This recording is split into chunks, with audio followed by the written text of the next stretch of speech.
primeramente hablaré de 3 temas macroeconómicos que creo que son interesantes para después ver las implicaciones que tienen estos temas en renta fija y renta variable.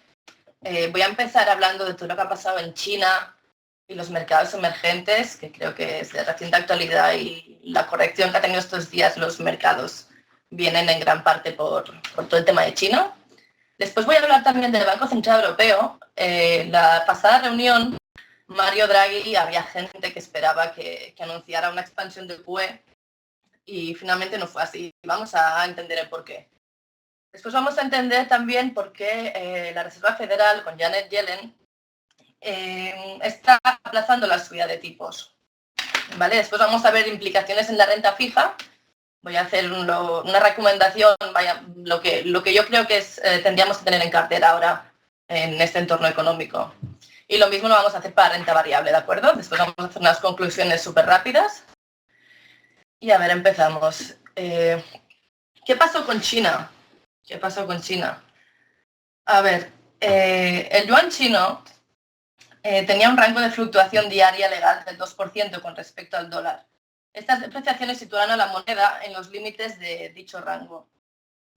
Este rango de fluctuación hizo que en los últimos 11 meses su divisa se fortaleciera en frente de las de sus competidores, lo que tuvo un efecto negativo en las exportaciones chinas.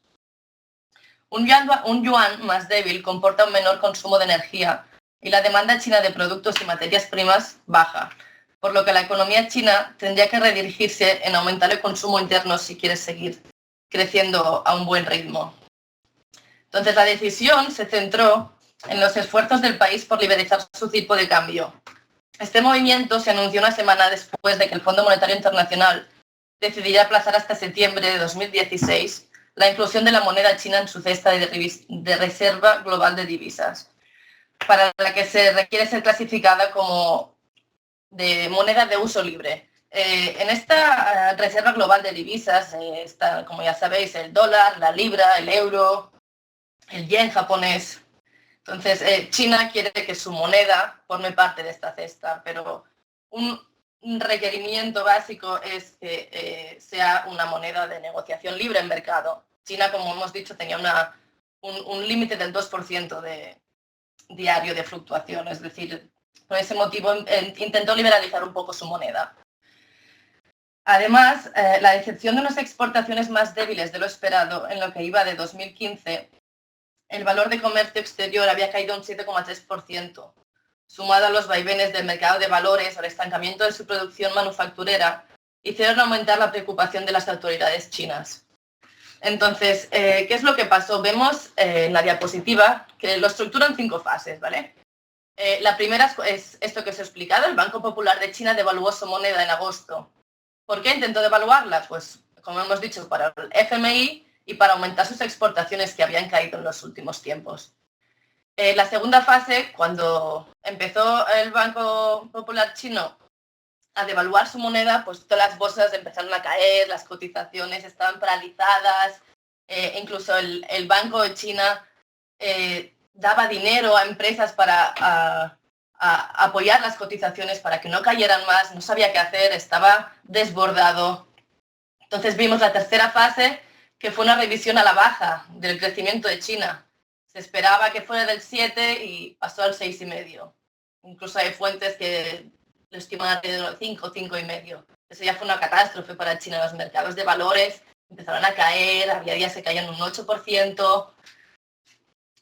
Entonces la cuarta fase fue el efecto contagio y el resto de emergentes también estaban cayendo. Y la quinta fase ya, pues las bolsas mundiales estaban cayendo por sus empresas, la parte que tienen de exportaciones a China. Si China crece menos, significa que comprará menos a nuestras empresas europeas, estadounidenses, de donde sean. Entonces, pues por contagio, primero a los emergentes, después a las bolsas mundiales. Después, ¿cómo está China actualmente? China es la segunda economía a nivel mundial, como ya saben. En su PIB cada vez pesa más el sector servicios. Actualmente es alrededor de un 48%, mientras que en el año 2000 pesaba solamente un 40%. China ha hecho un cambio de modelo económico. Está pasando del modelo exportador a un modelo de consumo privado. Por este motivo, cada vez pesa más el sector servicios que el sector manufacturero. Entonces, estos ajustes de volatilidad en el mercado, pero a largo plazo va en línea correcta, ya que es lo que el gobierno chino estaba buscando. El gobierno chino no quería centrarse solamente en exportaciones de manufacturas, quería más valerse por sí propio, que la propia población china consumiera, pasar de una clase menos rica a una clase media, a una clase pobre, pues pasando a una clase media, que hubiera más gente que necesitara cosas para vivir con un poder adquisitivo un poquito más elevado, que comprara más. Entonces, China actualmente tiene un problema, es que tiene un exceso de capacidad instalada en el sector manufacturero, en el inmobiliario y en el financiero. Además, están estimulando, como ya hemos dicho, la demanda interna en detrimento de la externa. China es una economía con mucho apalancamiento del sector privado, sobre todo del empresarial. En cambio, el sector público es un sector que está poco endeudado, tiene grandes reservas de divisas, es un sector que no tiene prácticamente deuda. La deuda china está en manos del sector privado. Además, como ya habíamos comentado, el yuan chino se había encarecido en los últimos tiempos. Todo eso, pues las exportaciones habían caído debido a esto. El gobierno chino es un gobierno que era considerado fuerte, como hemos dicho, tiene reservas de divisas. Era un gobierno que considerábamos que considerábamos fuerte, con gran capacidad de respuesta. Pero en esta crisis, a mi parecer, ha actuado por detrás de los mercados, ¿no? Se le estaban escapando los mercados todo el rato, iba detrás del mercado el gobierno chino. Entonces, a ver, la siguiente, aquí lo vemos, he puesto un gráfico. La línea azul oscuro es la producción china, que como vemos está bajando. En cambio, las ventas parece que empiezan a repuntar. Aquí a mitad de 2015 empiezan a repuntar. Parece que el modelo chino está empezando a funcionar. Lo que pretendía el gobierno está empezando a funcionar, realmente. Después yo sí que distinguiría entre tres tipos de emergentes. Ahora, después de todo el tema de China, hay mucha gente que, ostras, emergentes no. ¿Por qué no? ¿Por qué no? Yo distinguiría entre tres clases de emergentes. El primero son los asiáticos. Después tengo otro grupo que los he clasificado que son países que han hecho reformas estructurales. Y el tercer grupo son países exportadores de materias primas. El primer grupo, en los asiáticos, China y Taiwán, son países que también están haciendo China, por ejemplo, como hemos comentado, está haciendo sus reformas. No le veo un problema más allá. Para invertir a largo plazo no le veo un problema considerable. Después tenemos países con reformas estructurales tipo México, India, Filipinas, que son países con muy buenas expectativas, buena macroeconomía, pero que las bolsas ya lo descuentan. La bolsa india, por ejemplo, está súper cara, pero es un país que con futuro. Después tenemos los exportadores de materias primas, Rusia y Brasil. Estos países sí que los veo sufrir a largo plazo. Son exportadores de materias primas y China, que era la segunda economía mundial, comprará menos también materias primas, por lo que a estos países les veo complicada situación a largo plazo. Después, ¿cómo han reaccionado los mercados? Vemos mercado, a la izquierda tenemos los mercados que son de renta variable, es decir, acciones, y a la derecha he puesto los mercados de renta fija. Vemos que los mercados de renta variable, la tercera columna que está toda en rojo, es la variación que ha tenido en los últimos 3 meses. Nos vemos que todos están en rojo. Prácticamente todo el mercado mundial estaba en rojo debido a todos los problemas de China. Entonces, pues el IBEX es el índice español, pues en los últimos 3 meses caía un 10,8%, el Eurostoxx un 11%, el Eurostoxx 50 es el índice europeo, el DAX es el alemán, el CAC es el francés, es el inglés, abajo tenemos los índices de Estados Unidos y abajo pues unos cuantos índices también de mercados emergentes. Pues vemos que todos están en rojo. La siguiente columna es el month to date. Esto es lo que llevan a día de hoy estos mercados durante este mes.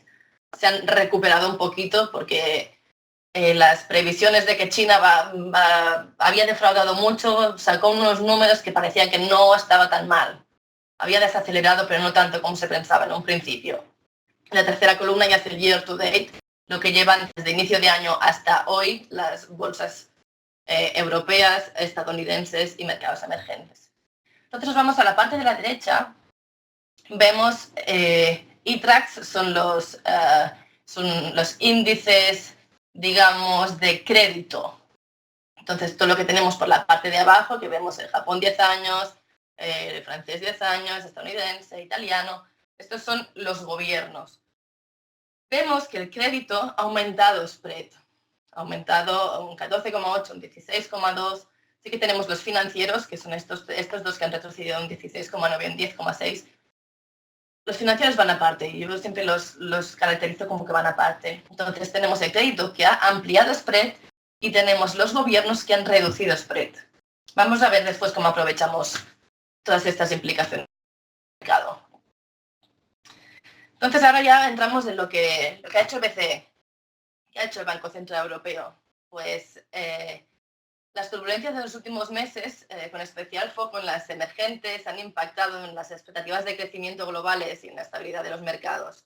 Las expectativas de que Mario Draghi anunciara una expansión del QE la semana pasada eran altas por mucha gente del mercado. Mucha gente esperaba que Mario Draghi ampliara el QE existente, ya sea de ampliando el volumen de compras, ampliándolo más allá de 2016. Había varias opciones como podía ampliarlo. Pero no, Mario Draghi al final dijo que la artillería estaba preparada, pero que aún no actuaba, que iba a esperar a ver nuevos datos. Entonces recordamos, actualmente el Banco Central Europeo está comprando 60.000 millones de euros mensuales, 60.000 millones, y el plazo de finalización es hasta septiembre de 2016 y mantiene las facilidades de depósito a 0,20. ¿Qué son las facilidades de depósito? Las facilidades de depósito es el dinero que cobra el Banco Central Europeo a la resta de bancos de la eurozona por guardarles el dinero. O sea, el Banco Central Europeo actúa de depositario del excedente de dinero de los bancos centrales de Europa. El Banco Central Europeo le cobra un 0,20, le cobra, atención, es decir, le tienes que pagar para que te guarde el dinero. Hasta hace poco los depósitos te rendían a un tipo de interés más o menos interesante, pero te rendían. Ahora ya no, ahora tienes que pagar al 0,20. Entonces, ¿por qué Banco Central hace pagar un 0,20 al excedente de dinero? Porque lo que pretende Mario Draghi es que los bancos no guarden excedente de dinero, sino que lo presten, que este dinero se vaya a la economía real. ¿De acuerdo? Mario Draghi ve que está inyectando mucho dinero, pero todo el dinero se va a los mercados financieros. Lo que pretende Mario Draghi es que este dinero pues vaya a la economía real, que se construyan empresas, que se contrate a gente. De esta manera, penalizando con un 0,20%, Mario Draghi intenta que los bancos no guarden tanto excedente de capital. ¿De acuerdo? Vamos a ver la siguiente, que dice ¿cuáles pueden ser los argumentos para un QE2 o una extensión del QE? Pues uno, son los riesgos derivados de los mercados emergentes que hemos estado hablando y las caídas en los precios de la energía. Las caídas en los precios de la energía pues hacen que la inflación se modere, no crezca tanto. Si tenemos un petróleo más bajo, todo va a ser más barato, incluso la subyacente. El petróleo sirve para transportarlo todo. Es decir, los precios de cualquier tipo de producto que se tenga que transportar van a ser más baratos porque los costes van a disminuir, por lo tanto se pueden vender a un precio más barato. Es decir, ya no solo es la inflación, sino la inflación subyacente también está baja debido a las caídas de los precios de las materias primas, perdón. Entonces vemos las inflaciones, he puesto aquí un gráfico de inflaciones pues, de España, Francia, Italia, de los principales países europeos. Vemos que pues, en 2011 eran entre el 2 y el 4 y a día de hoy pues, tenemos inflaciones negativas. En España, por ejemplo, están todas rozando a cero. Tenemos inflaciones alrededor de cero. Apunto que no creo que los riesgos de mercados emergentes sean tan serios como se está hablando. Sin Mario Draghi, creo que que lo que realmente le preocupa es la desaceleración de la zona euro y el reciente ajuste de inflación. Entonces vamos a ver la siguiente. En este entorno, el Banco Central Europeo, se puede esperar que actúe de varias formas, ¿de acuerdo? La primera, como ya hemos dicho, hasta ahora el QE está extendido hasta septiembre de 2016. Pues una opción sería que lo prolongara en el tiempo, o sea, que este QE fuera más allá de septiembre de 2016. Otra opción sería aumentar el universo de activos comprables. Es decir, ahora tiene un límite por rating, no puede comprar más de cierto rating. Pues que lo amplíe, que pueda comprar más activos. Otra opción que tiene el Banco Central Europeo, que es la que más puntos tiene, que es la que espera más el mercado, es aumentar el volumen de compras mensual. Hasta ahora está comprando 60.000 millones de euros mensuales y se rumorea que podría subirlo a 80.000 millones mensuales. Tiene otra opción, que es anunciar una rebaja en el tipo de facilidad de depósito o considerar simplemente que el QE actual está perfecto y no quiere anunciar nuevas medidas. Vamos a ver las implicaciones que podría tener esto en mercado. Una extensión del programa en el tiempo, aumentar el universo de activos, comprar activos con ratings más bajos o aumentar el volumen de compras de 60 a 80.000 millones mensuales, tal y como hemos dicho, sería positivo para las bolsas y los bonos y por otra parte tendríamos una depreciación del euro. Considerar adecuado el QE y no anunciar nuevas medidas, pues sería negativo para la bolsa, porque significa que tenemos menos dinero y menos enchufe. Ahora mismo estamos enchufados a una máquina que nos va proporcionando liquidez, por lo tanto las valoraciones suben. Si considera adecuado, sea negativo para la bolsa, tendría poco impacto para los bonos y el euro, por el contrario, se apreciaría. Entonces vamos a cambiar la vez y vamos a dejar ya la FED, la Reserva Federal. Recordemos que la FED tiene dos objetivos claros en su mandato. Uno es el 2% de inflación y el otro es el empleo. El 2% de inflación está actualmente, niveles de inflación son bastante inferiores, incluso la subyacente es inferior. Vamos a ver el gráfico de la izquierda. Tenemos la línea naranja, que es la inflación subyacente, la línea azul, que es la inflación, y el break-even, que es la línea gris. ¿Qué es el break-even? Break-even es la inflación media esperada para los 5 años siguientes. Vemos como la línea naranja, que es la inflación subyacente, está más o menos estable, por debajo del 2, debe estar al 1,7. Pero sí que la inflación subyacente la tenemos pues, a 0,20, más o menos. La inflación subyacente, recordemos que no incluye el precio de la energía, es decir, el petróleo no está ya recogido en la línea naranja. En cambio, en la azul vemos que tiene una pendiente muy pronunciada a finales de 2014, que es la caída del precio del petróleo. Entonces, vamos al otro objetivo de la Reserva Federal, que es el empleo. El desempleo en Estados Unidos ha caído de forma significativa, pero aún estamos, no llegamos a pleno empleo. Entonces, vemos que los salarios, en el gráfico de la derecha, han aumentado. Desde mayo de 2014 los salarios han aumentado, sí que han tenido una ligera corrección ahora en 2015, pero vuelven a repuntar. Entonces, los salarios es un factor muy importante para las dos partes de mandato de Janet Yellen, por su condición de impulsor clave de la inflación y como puede ser el principal indicador de proximidad de pleno empleo. Cuando los salarios empiezan a subir, quiere decir que estamos cercanos al pleno empleo. Es decir, tenemos mucha gente que demanda, muchas empresas que demandan trabajadores y pocos trabajadores. Por lo tanto, las empresas van a luchar por sus trabajadores. ¿Cómo? Pues van a ofrecer salarios más elevados para que se vayan de sus sitios de trabajo actuales y se vayan a la nueva empresa, pero siempre va a ser esto con un salario superior, obviamente. Entonces, vemos que la Reserva Federal ahora tiene un problema. ¿Por qué? Porque vemos que la economía de Estados Unidos crece a buen ritmo, pero la economía global se ha complicado. La economía de Estados Unidos tiene un PIB pues, más o menos del 2,7%. Como hemos comentado, la economía laboral está cercana al pleno empleo, los salarios empiezan a repuntar. Así que hay dos problemas, que es, como hemos comentado, la baja inflación y el petróleo bajo. Esto es un problema para Janet Yellen, pero a la vez, para las familias, es una ventaja. Te aumenta la renta disponible. Cuando tienes inflación baja y el petróleo bajo, te cuesta menos llenar el depósito de tu carro.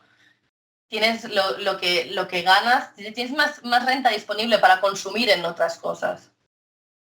Entonces, la economía de Estados Unidos más o menos va a buen ritmo, sí que tiene estos pequeños problemillas, pero va a buen ritmo, va creciendo bastante bien. Lo que le preocupa a Janet Yellen es que la economía global se ha complicado por el efecto de China. Como hemos comentado, China pues crecerá un 6 y algo y no un 7 como se había previsto. Entonces, se creía que la FED iba a subir tipos en septiembre, pero no fue así. Vamos a ver por qué no fue así. Janet Yellen lo justificó como hemos comentado, por las turbulencias vividas en verano por parte de China en los mercados emergentes. Y lo que realmente le preocupa, yo creo, es cómo pueden afectar a la inflación y al crecimiento de los Estados Unidos estas turbulencias vividas.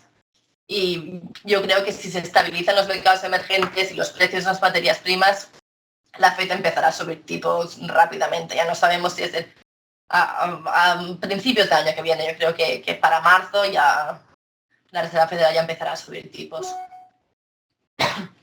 Entonces tenemos una recuperación que está avanzando en los mercados desarrollados, los salarios que empiezan a crecer. Y los vamos a ver probablemente, ya he comentado, en Estados Unidos quizá en marzo, y en el Reino Unido también vamos a ver en Estados Unidos y el Reino Unido un aumento de los tipos de interés.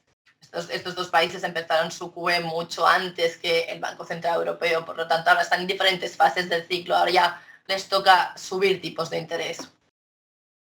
Entonces, aunque se debe tener claro que los tipos de interés se mantendrán históricamente bajos durante mucho tiempo, van a empezar a subir, pero tenemos que ser conscientes que estas subidas serán muy paulatinas, que estas subidas no empezarán a subir los tipos de interés, venga, al 1, al 2, al 3, no.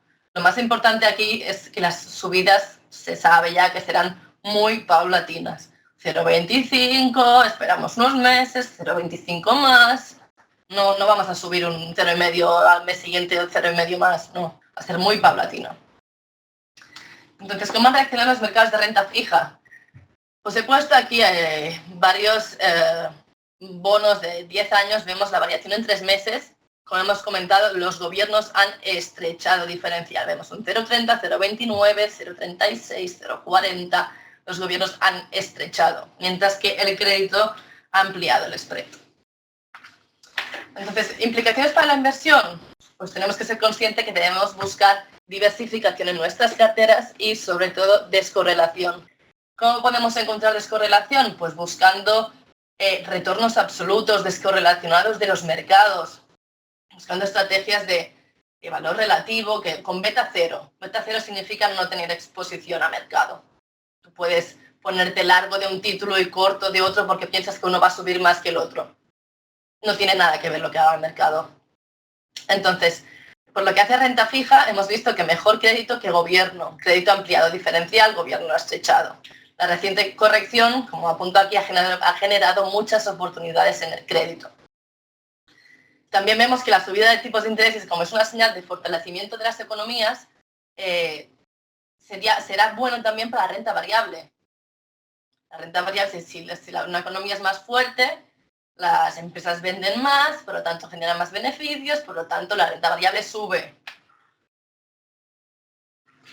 Vemos aquí las implicaciones que tiene para la renta fija. Empezamos. Ha sido un año difícil para la renta fija. ¿Por qué? Vamos a ver, lo he resumido en 4 fases. La primera fase, vemos que el QE dio paso a un rally de activos, tanto libres de riesgo como activos de riesgo. Vemos la línea verde claro, son las equities.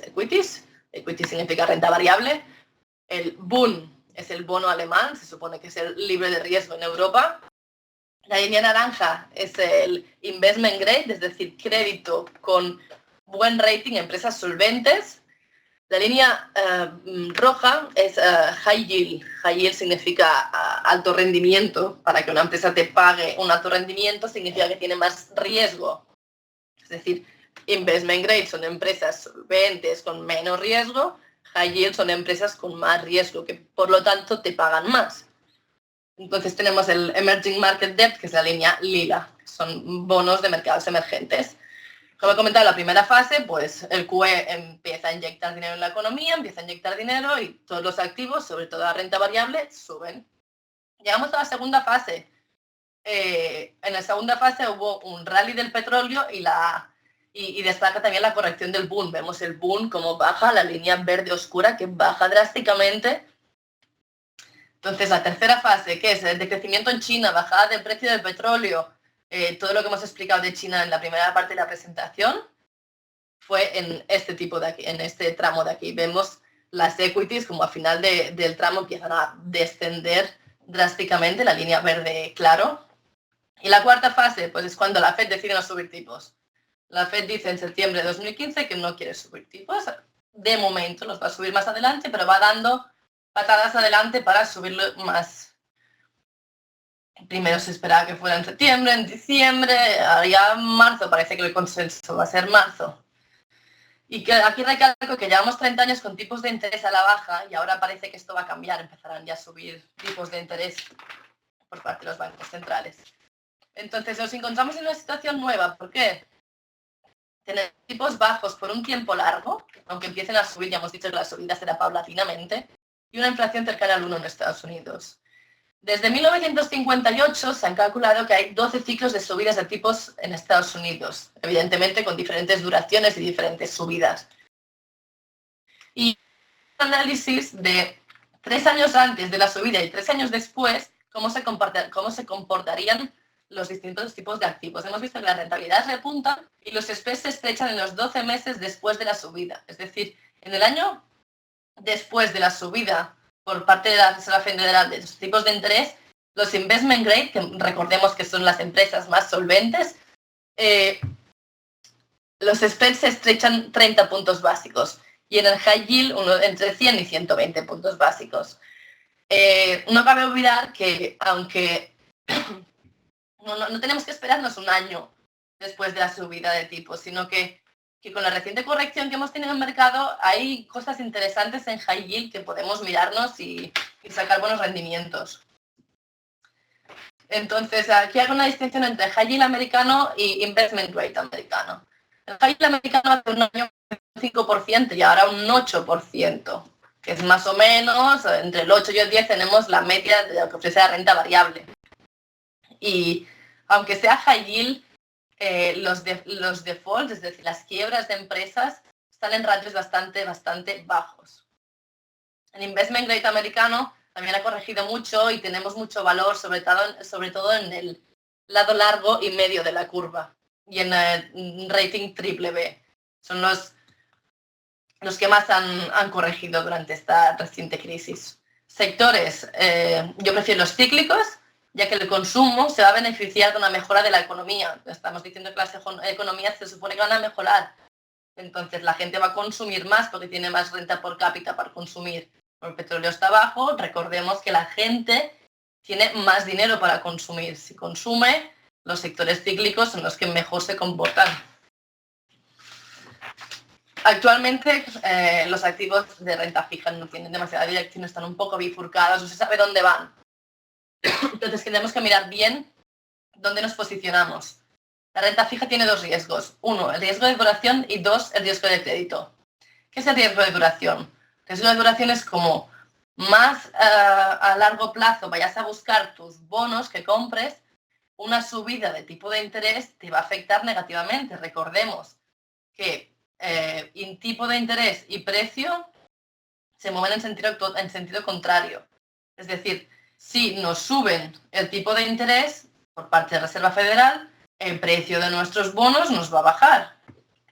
No nos interesa asumir riesgo de duración porque sabemos que la Reserva Federal nos va a subir los tipos en nada. Entonces, Riesgo de crédito. Tendríamos que asumir riesgo de crédito porque es lo único que podemos sacar de la renta fija. Ahora, por ahora, el riesgo de duración lo queremos eliminar por completo. Entonces, el objetivo que tenemos ahora pues, es buscar estrategias con baja duración para cubrirnos de estas subidas que hemos comentado y que capturen el spread de crédito. ¿Cómo lo podemos hacer esto?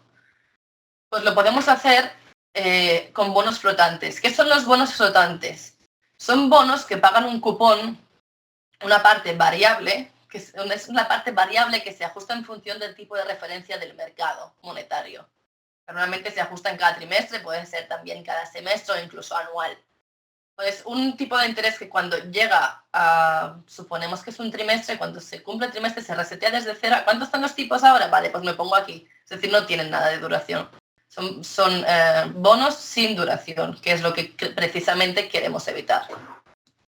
Y la parte del diferencial de crédito, que está fijado para la vida del bono y riesgo de crédito de la empresa. Si cogemos un bono flotante investment grade, que recordemos que son empresas con bajo riesgo, nos pagará un diferencial de crédito muy pequeñito. En cambio, si cogemos un cupón flotante de high yield, esta parte de diferencial de crédito va a ser más alta. Es lo que nos paga la empresa por asumir este riesgo. A más riesgo, más nos va a pagar. Estos bonos tienen un vencimiento fijo y son, como los bonos en general, negociables en mercados secundarios. ¿Por qué flotantes? Porque captan y absorben la subida a través del cupón. No tienen duración, por tanto no se ven afectadas por una subida de tipos de interés. Los high yield tienen un spread entre 450 y 600 puntos básicos y protegen el capital y captan el carry. El índice de bonos flotantes está compuesto por empresas de buena calidad crediticia, de modo que de media tienen mejor calidad que los bonos de cupón fijo. Esto es un dato que quería apuntarlo. Entonces, ¿qué pasa? Porque muchas empresas no emiten bonos flotantes. ¿Qué pasa si esta empresa que a nosotros nos gusta, nos interesa comprar, no emite bonos flotantes? Pues lo podemos construir sintéticamente. ¿Cómo? Vamos a verlo. Podemos comprar el Treasury americano flotante. El Treasury americano flotante es el tipo de... el bono americano. El Treasury significa que es americano. Flotante. Es decir, sin duración. Cada 3 meses, cada 6, cada cuando sea, se resetea. Y vendemos protección a través del CDS. CDS son las siglas de Credit Default Swap. Credit Default Swap significa que es la parte de crédito. Si vendemos protección, significa que compramos el spread. ¿Vale? De esta forma tenemos un bono high yield flotante. Así ampliamos el universo a más de 280 emisoras. Actualmente, empresas que emitan bonos flotantes son unas 113 solamente. Vamos a ver aquí cómo lo hacemos. Como hemos comentado, vendemos el CDS, que es lo mismo que comprar el spread, y tenemos esta parte de aquí de la izquierda, que está en azul más clarito, sería la parte del riesgo de crédito que estábamos comentando. Aquí abajo tenemos que compras el Treasury flotante, es la parte azul oscuro. Esto es la parte del gobierno americano flotante. Si lo unimos, ¿qué tenemos? Un bono flotante. De esta manera reducimos. Tenemos un bono donde podemos captar el spread de crédito y no tenemos duración, que es lo que nos interesa eliminar porque sabemos que la Reserva Federal va a subir los tipos de interés en breve. Entonces, en un entorno donde tenemos tipos de interés bajos, significa que los préstamos son más baratos. Si los préstamos son más baratos, la gente va a demandar más préstamos. Es decir, la gente va a pedir créditos. Si la gente pide créditos, se supone que es para gastarlo, no vas a endeudarte para no consumir. Es decir, esto se traducirá en un mejor consumo. Sí que hemos visto últimamente que el consumo aumenta en los hogares, pero no en las empresas. ¿Por qué no en las empresas? Porque hemos visto que hay muchas empresas que siguen funcionando con exceso de capacidad. Es decir, que aún tienen espacio para continuar produciendo. Tardarán un tiempo hasta que empiecen a pedir préstamos, pero cuando esta capacidad llegue a 100%, van a pedir más préstamos para hacer nuevas inversiones. Entonces, una demanda de préstamos más un euro más bajo, esto es algo positivo para la renta variable europea. Vamos a ver ¿Qué es lo que tenemos que mirar si queremos invertir en renta variable? Voy a dar unas 4 pinceladas. Yo miro básicamente 4 pilares que debemos analizar cuando estamos planteándonos invertir en renta variable. Uno es la valoración, otros son los fundamentales de la empresa, es decir, si tiene unos buenos balances, unos buenos números la empresa. Otro factor importante sería la salud mundial, que la economía mundial esté en un buen momento, y los flujos de efectivo. Los flujos de efectivo significa los flujos de dinero que entran en renta variable, salen y se van a la renta fija, se van de los flujos de dinero, cómo se mueven a través de todos los activos. ¿De acuerdo? La valoración que hemos visto, que tienen valoraciones ni baratas ni caras, son correctas, están en precio. Sí que después de las correcciones de estas últimas semanas se pueden encontrar oportunidades interesantes que vale la pena analizar. Los fundamentales de las empresas están aumentando beneficios, sobre todo en Europa. Estados Unidos está ya un poco más plano en el aumento de beneficios. Yo prefiero Europa, después os contaré por qué. La salud mundial está bastante bien. La economía global está creciendo alrededor de un 3%. Así que tenemos toda la desaceleración de emergentes, pero aún así los crecimientos globales son aceptables, lo veo que está bien. Y los flujos de efectivo, después veremos cómo, pero están saliendo del mercado monetario y renta variable, sobre todo la renta variable de Estados Unidos. Ahora vamos a ver el por qué. Y están aumentando muy ligeramente en bonos. ¿Qué significa esto? Que si hay mucha gente que sale de mercado monetario y mucha gente que sale de renta variable y una poca gente que entra en bonos, significa que hay liquidez en el mercado, que la gente está sacando el dinero y se lo está quedando esperando una oportunidad para volver a invertirlo. Vamos a ver los 4 pilares. El primero de todos es la valoración. Vamos a ver los PERs de las empresas. Vemos que la línea verde es Estados Unidos, la línea azul oscuro es Europa, la línea un poco lila es en mercados emergentes. La roja es el IBEX, son mis pantallas como las tengo organizadas, siempre tenemos que seguir el IBEX porque estamos en España, pero vemos que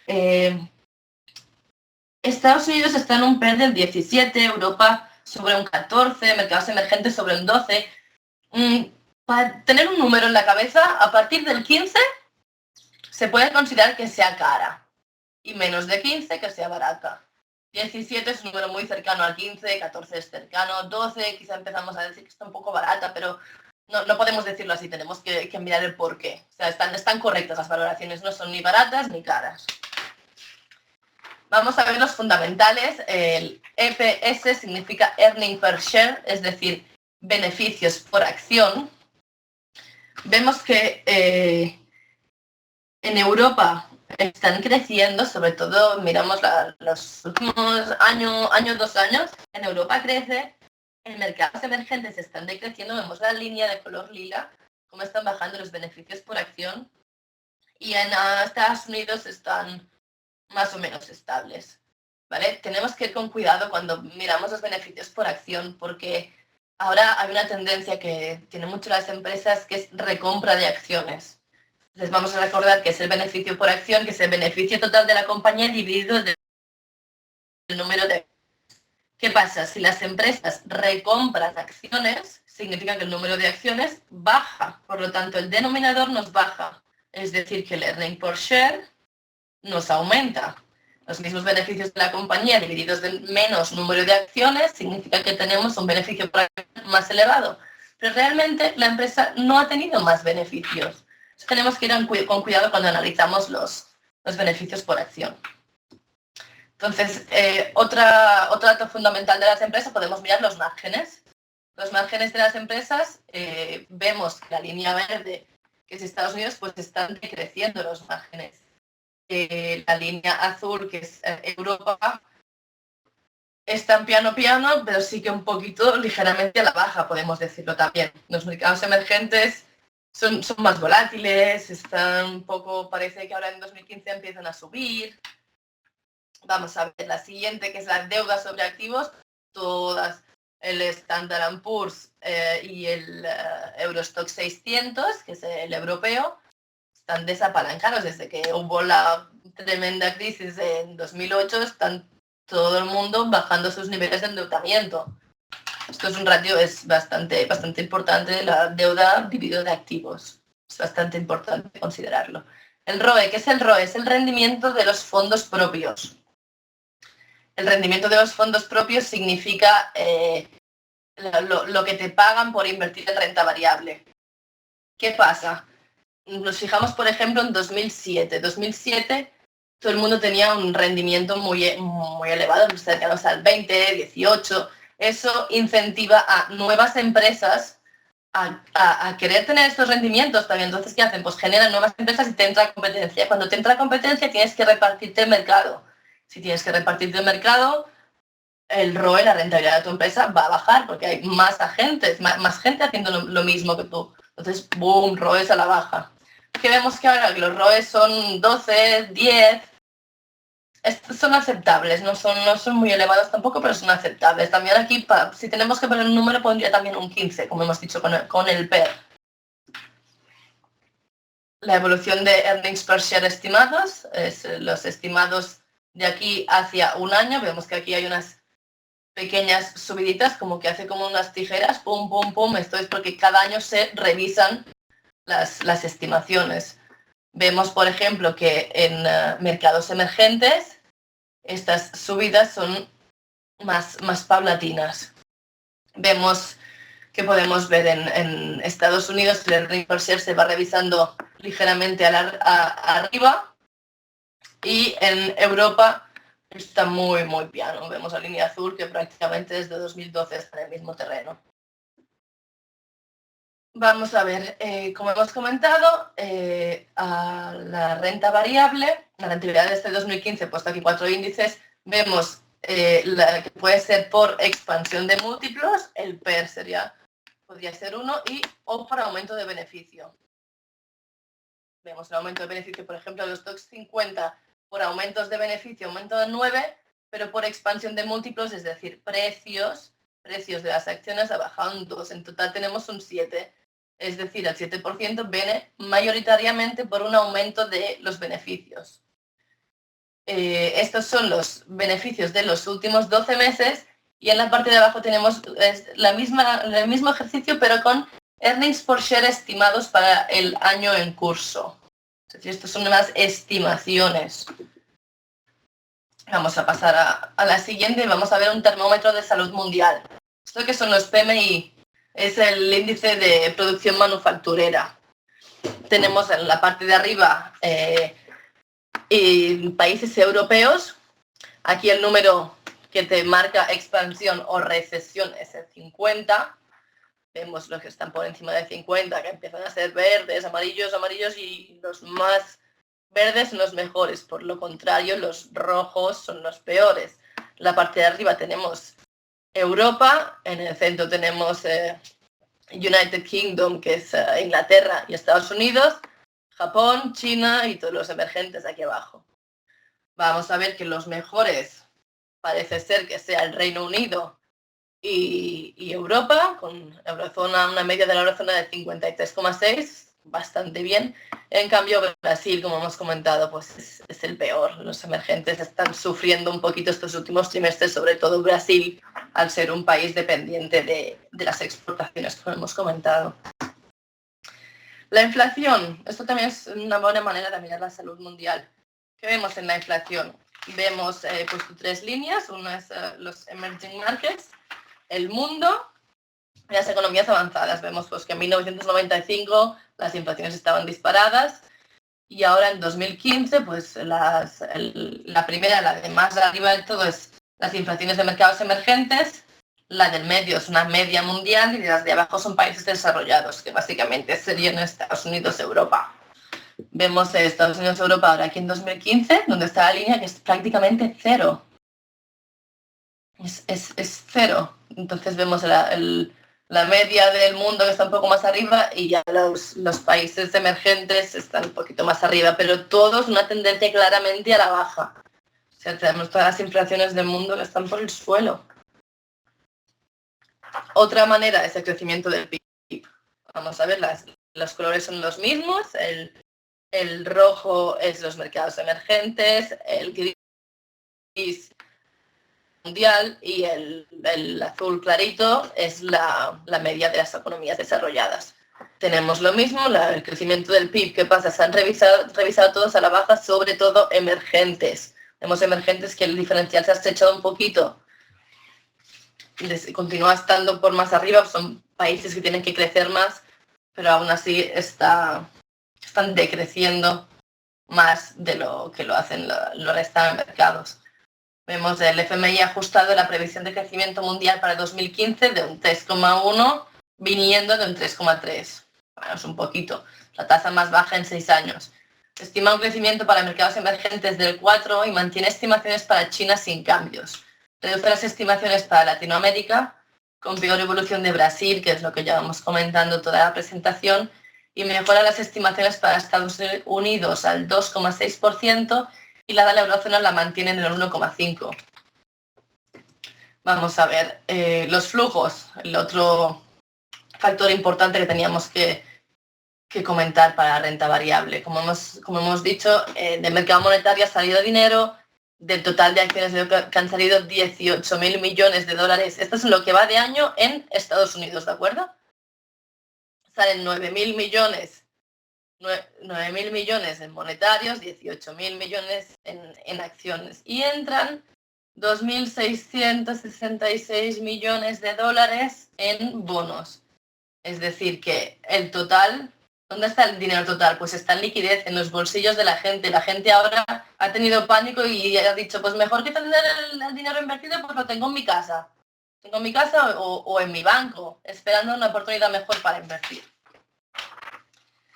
Entonces, aquí quería hacer un ejercicio de renta variable. No sé si vamos muy bien de tiempo, pero lo intentaré hacer así un poco rapidito, ¿de acuerdo? Tenemos el precio, es el beneficio por acción, que es lo que hasta ahora llamamos earning per share, es lo mismo, multiplicado por un PER. ¿Vale? Vamos a ver cómo lo aplicamos. Estas son las mismas imágenes que estábamos comentando antes. Vemos los ROEs. Tenemos el Standard & Poor's, por ejemplo, en verde, los stocks en azul. Vemos los ROEs están empezando a bajar. Vemos los márgenes, están empezando, me estoy fijando en Estados Unidos, ¿de acuerdo? Están empezando a bajar también. En cambio, los earning per share, mirad aquí, earning per share de color verde, están empezando a crecer. ¿Cómo puede ser que los earning per share suban y los márgenes estén bajando? ¿Cómo puede ser? Lo hemos comentado hace un rato. Las empresas lo que están haciendo es recomprar acciones, por lo tanto, el earning per share vemos aquí en Estados Unidos que nos está subiendo cuando realmente los márgenes nos bajan. Los márgenes también puede ser una manera de intuir los beneficios. Están recomprando acciones. Y las valoraciones vemos que en Estados Unidos pues, son 17 o algo. Vamos a hacer el ejercicio. Beneficio por acción es igual a 1 más ROE, es decir, la rentabilidad, por 1 menos payout. Payout es la parte de beneficios que una empresa destina a dividendos. Payout, pago fuera de la compañía, destino a dividendos. Vemos aquí abajo los dividendos, el payout más o menos en esta empresa. Esta es una empresa cualquiera que he escogido simplemente para haceros un ejercicio. Lo voy a hacer muy rápidamente. Si después tenéis dudas me podéis preguntar, pero no quiero consumir el tiempo. Vemos en azul tenemos el PER, en negro tenemos el precio de las acciones. Entonces vamos a ver en la columna de más a la derecha de todo que pone 9 y 7, 7,8, esto es el ROE promedio de estos últimos años. Pues entre un 9 y un 7 le ponemos un 8, ¿de acuerdo? Pues ponemos un ROE de 8. Entonces la columna esta que hay el 52 en rojo, esto es la media del payout de estos tiempos. Vemos que antes era más elevado, pues le ponemos un 50 para hacer números redondos, ¿de acuerdo? Un payout de 50. Entonces nos vamos a la fórmula. Beneficio por acción es igual a 1 más ROE. ROE lo sustituimos por un 8 por 1 menos 0,5, que es el 50%. Eso nos da un 4. Esto tenemos que nos da un 4. Os he hecho aquí el ejercicio para que lo podamos ver. Tenemos aquí en la tercera línea 1 más 8 multiplicado por 1,05 es el BPA en 5 años es del 4. Le hacemos la media geométrica y es 1,21. En eso tenemos que asumir que el BPA del primer año es 1, ¿vale? Vamos a asumir que el BPA del primer año es 1. Entonces, en 5 años tendremos 1,21. Si suponemos que el precio es igual al PER, el precio tendremos BPA por PER, que es la fórmula que hemos comentado también antes. De acuerdo, precio 1,21 por 18. 18, vamos a ver qué era el 18. Lo tenemos que es la media del color azul, que es el PER. Más o menos entre 20, 16, pues le ponemos un 18. Aquí lo tenemos en la parte final del primer párrafo. 1,21, que era el beneficio por acción a 5 años. Le he puesto 5 años como le podía haber puesto 6, 7, 8 o 10. 1,21 por 18, tenemos un PER objetivo de 21,78. Es decir, siempre que el PER actual que esté cotizando esté por debajo de 21,78, yo voy a comprar. Cuando esté por arriba, no voy a comprar porque me va a parecer una empresa que es cara. Es decir, hoy vamos a ver a cuánto tenemos el PER. Lo vemos que está a 20,9. Aquí lo tenemos azul actualmente, en la línea azul. Vemos que el PER es 20,9. Por lo tanto, 21,7 compraríamos, pero es muy poquito. Como estamos haciendo aproximaciones, lo damos por bueno. La empresa hoy está en precio. Hay muchas empresas que hoy en día están en precio. ¿Qué hubiese pasado si lo hubiese comprado pues, con un PER 12? Vamos a ver, un PER 12, que es más o menos cuando aquí está los PERs y los precios de las acciones más bajos. ¿Qué hubiera pasado? Pues hacemos el mismo ejercicio. Un PER 12, hemos encontrado que el PER objetivo es 21,78. Esto no cambia, ¿eh? Dividido de 12 es un 82% de rentabilidad. El precio de la acción se hubiera correspondido con este 82%. Cuando el PER era 12, el precio era 29. Vamos a ver, cuando el PER era 12, lo tenemos aquí donde se acaba el cuadrito. Pues más o menos sí, podemos decir que era 29. Y el precio actual es 59, lo tenemos aquí. La línea negra, subimos a la parte de arriba, 59,82. 59 números redondos. 59 entre 29 menos 1 es un 103 de rentabilidad. El precio ha superado con creces nuestra estimación. Es una manera rápida de valorar las empresas. Entonces, las conclusiones que me gustaría destacaros de esta presentación, pues en renta fija preferimos el high yield americano, que nos rinde un 8,3, versus el high yield europeo, que nos rinde un 5,7. También hemos comentado, para mí mejor el high yield que el investment grade, porque nos rinde más. Y los flotantes, obviamente, mejor que los fijos. O sea, los fijos no queremos para nada asumir riesgo de duración, para nada. Y en renta variable, pues mejor Europa que Estados Unidos. Como hemos comentado, las valoraciones, los fundamentales, los márgenes, todo está mejor en Europa. Y los cíclicos, que son los defensivos, los cíclicos se van a beneficiar de este aumento del consumo. ¿De acuerdo? Ahora, bueno, quería agradeceros todos, muchas gracias. Y ahora voy a responderte a las preguntas que haya recibido.